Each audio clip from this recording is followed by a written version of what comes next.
Le 6 avril 2020, les choses vont un peu se compliquer. Au bout de 100 000 € de fausse facturation, tu vas te faire attraper. Le titulaire du cabinet, ce jour-là, décide d'aller sur le logiciel pour voir un petit peu toute la comptabilité, pour voir les redevances et voir un petit peu ce qu'on a fait en mars 2020. Il voit un montant énorme de chiffre d'affaires, donc Combien? Il ne comprend pas.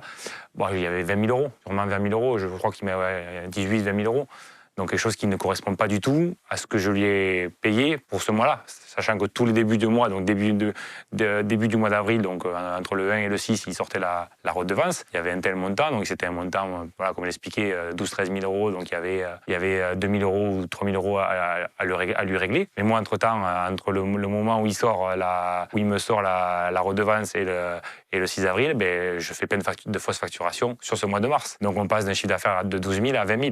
Donc il voit ça, et donc il est étonné, et là il commence à faire un bond en arrière, et il regarde février, il regarde janvier, et en fait il voit que les chiffres d'affaires c'était des 20 000, des 30 000 €. Donc là il m'appelle, moi je me rappelle j'étais en voiture, je faisais du domicile, donc il m'appelle, il me dit il faut qu'on parle. Et donc il me dit c'est quoi tout ça, donc il faut que je lui explique. Et là à ce moment-là c'est la première fois de ma vie que je vais lui dire. Voilà, il m'explique qu'il doit me mettre à la porte pour se protéger.